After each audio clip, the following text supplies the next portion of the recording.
Hi everyone. ఈరోజు నేను గోరింటాక్కి ఆ పేరు ఎలా వచ్చిందో మీకు నేను ఈ వీడియోలో చెప్పబోతున్నాను. గౌరీదేవి అంటే పార్వతీదేవి వాళ్ళ చెల్లెలతో కలిసి వనంలో ఆటలాడుతున్న సమయంలో రజస్వల అవుతుంది. ఆ రక్తపు చుక్క నేలను తాకిన వెంటనే ఒక మొక్క పుడుతుంది.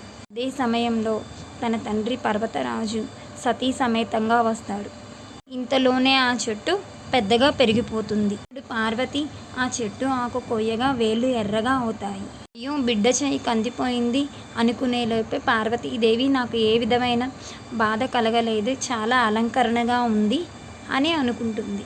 పర్వతరాజు గారు శ్రీ సౌభాగ్య చిహ్నంగా ఈ ఆకు ప్రసిద్ధిగాంచిద్ది అని చెప్పి అంటారు.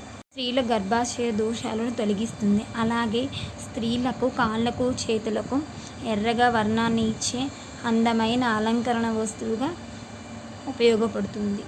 అదే ఈ చెట్టు జన్మకు సార్థకత అని చెప్పి పర్వతరాజు అంటారు.